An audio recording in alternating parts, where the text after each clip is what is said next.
Assalamualaikum warahmatullahi wabarakatuh. Halo teman-teman otak kencer dimanapun kalian berada.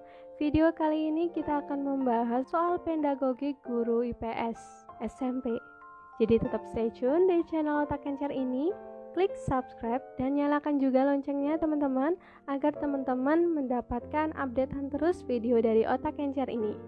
Oke, langsung aja kita bahas videonya.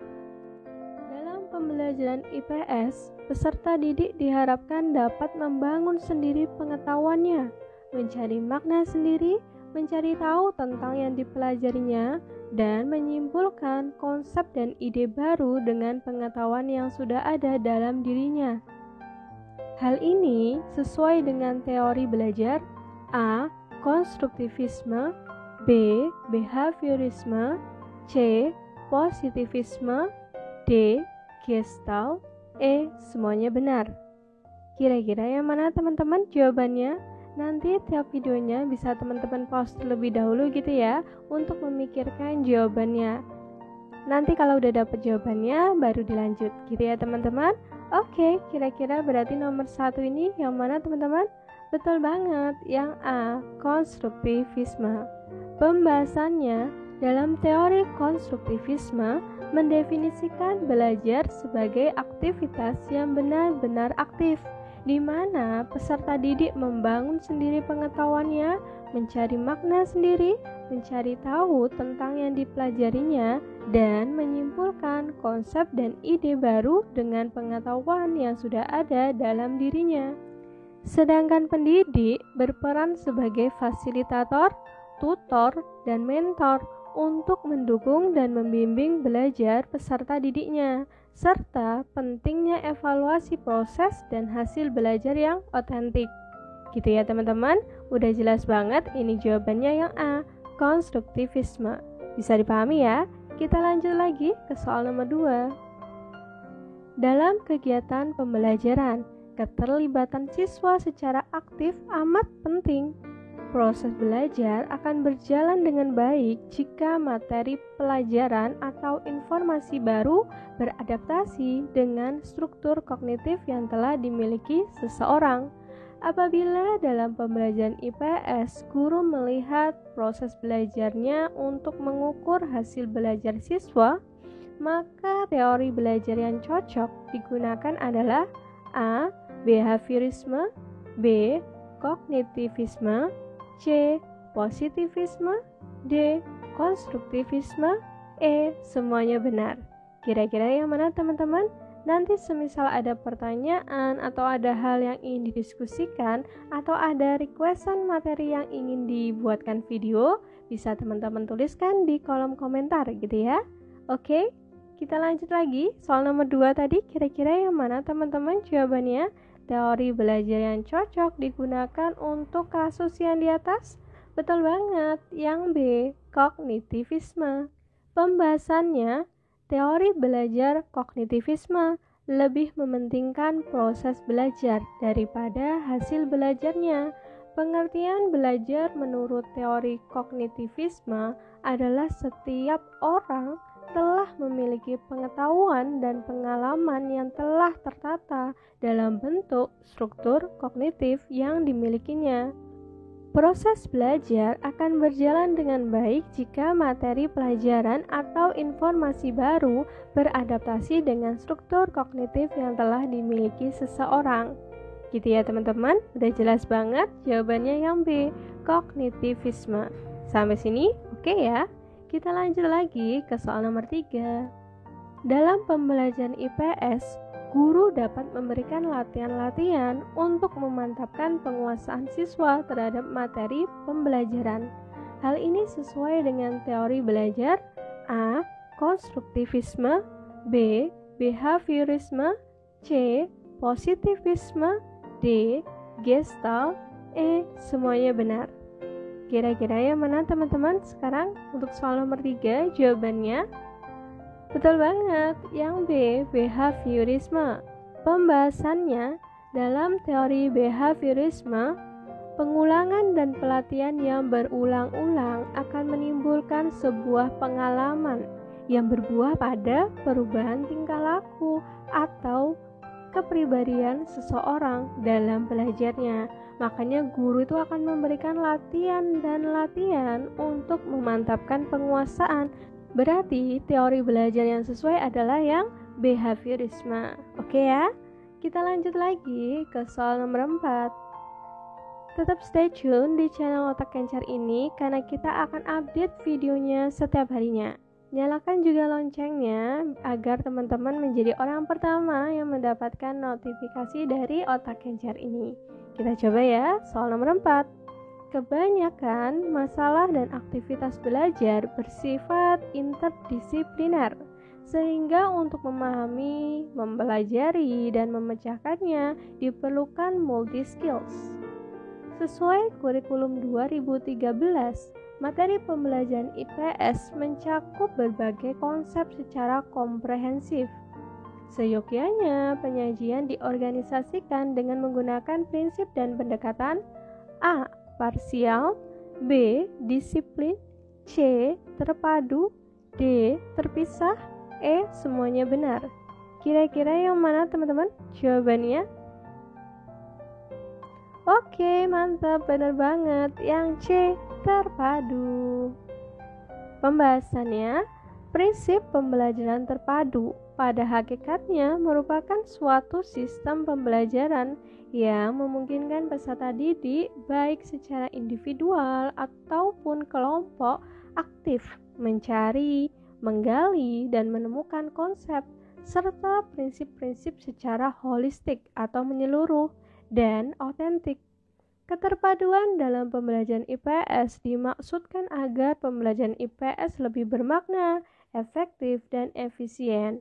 Makanya jawaban yang paling tepat yang C itu ya teman-teman, terpadu. Sampai sini oke ya teman-teman, bisa dipahami? Oke, kita lanjut lagi ke soal nomor 5. Berikut ini merupakan contoh alat atau media pembelajaran IPS berbasis teknologi informasi dan komunikasi atau dikenal sebagai TIK.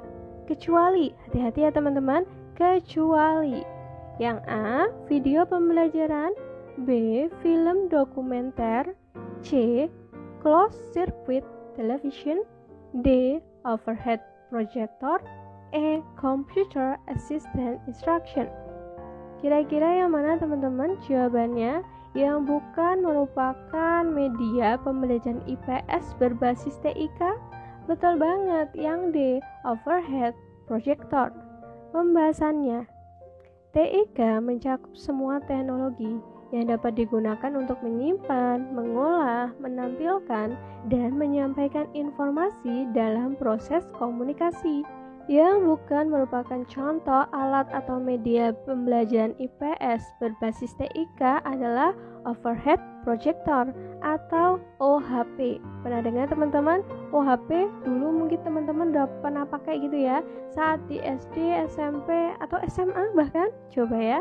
Jadi OHP itu adalah alat yang dirancang untuk menayangkan bahan yang berbentuk lembaran transparasi berisi tulisan, diagram, atau gambar yang diproyeksikan ke layar yang terletak di belakang operatornya.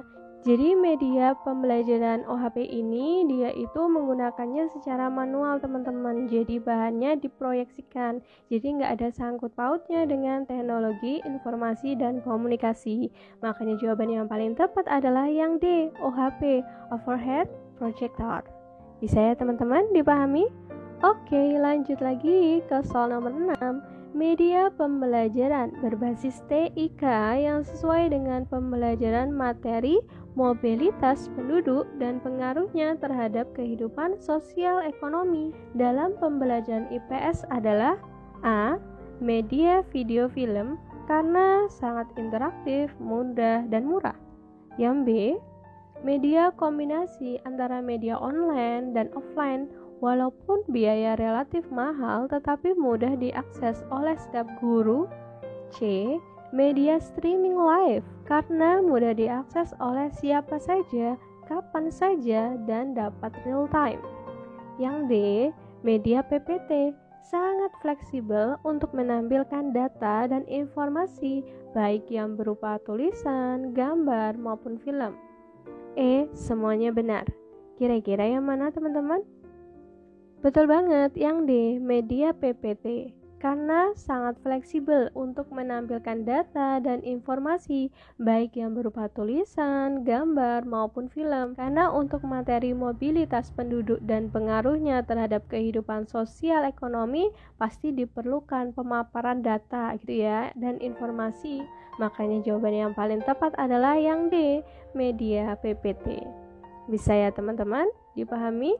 Kita lanjut lagi ke soal nomor 7. Media pembelajaran IPS yang dilengkapi fungsi suara dan gambar dalam satu unit seperti film bergerak atau movie yang bersuara, televisi, dan video dinamakan dengan media A. Audio visual, B. Audio, C.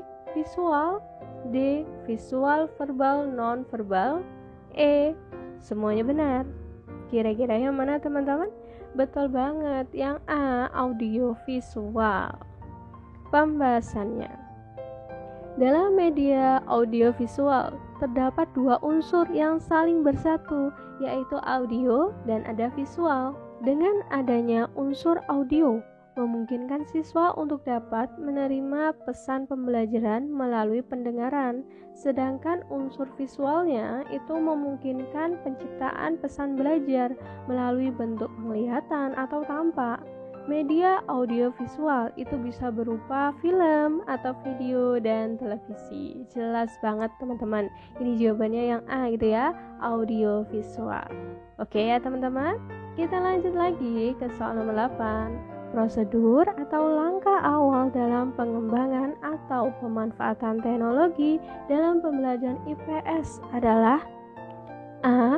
Merumuskan kompetensi hasil belajar, B. Merumuskan indikator hasil belajar, C. Merumuskan materi pelajaran secara terinci, D. Menganalisis kebutuhan dan karakteristik siswa, E. Semuanya benar. Kira-kira yang mana teman-teman? Betul banget, yang D. Menganalisis kebutuhan dan karakteristik siswa. Pembahasannya. Seorang pendidik perlu melakukan identifikasi terlebih dahulu kepada peserta didiknya berupa analisis kebutuhan dan karakteristiknya agar pengembangan atau pemanfaatan teknologi dalam pembelajaran IPS atau pembelajaran yang lainnya itu dapat tepat sasaran gitu ya, dan mencapai tujuan yang diharapkan. Jadi jangan langsung pakai medianya atau pakai teknologinya, tapi kita analisis dulu apa sih kebutuhan dan karakteristik siswa kita itu seperti apa, baru dicari teknologi atau media pembelajaran yang paling tepat. Seperti itu ya teman-teman. Kita lanjut lagi ke soal nomor 9. Tetap semangat ya teman-teman, diperjuangkan SKB CPNS-nya. Semoga tahun ini menjadi tahunnya teman-teman. Teman-teman semuanya diberikan hasil yang terbaik dunia akhirat. Amin ya robbal alamin. Manusia hanya bisa mengupayakan yang bisa diupayakan. Selebihnya kita pasrahkan kepada Allah Subhanahu wa taala. Insya Allah kita akan diberikan hasil yang terbaik. Kita lanjut ya teman-teman ke soal nomor 9. Dalam proses pembelajaran, guru dituntut untuk menggunakan berbagai macam media pembelajaran yang sesuai dengan kurikulum 2013. Namun, dalam pemilihan media pembelajaran, guru itu harus memperhatikan prinsip dalam pemilihan media pembelajaran IPS. Kecuali ya, yang A. Kompetensi dasar yang akan dicapai, B. Indikator yang akan dicapai, C. Materi pembelajaran yang akan disampaikan, D. Merumuskan evaluasi pembelajaran, E. Memperhatikan efektivitas dan efisien. Kira-kira yang mana teman-teman? Kecuali, betul banget. Yang D. Merumuskan evaluasi pembelajaran. Pembahasannya, prinsip yang harus diperhatikan dalam pemilihan media pembelajaran itu antara lain, yang pertama, media yang akan digunakan oleh guru itu harus sesuai dan diarahkan untuk mencapai tujuan pembelajaran. Yang kedua, media yang akan digunakan harus sesuai dengan materi pembelajaran.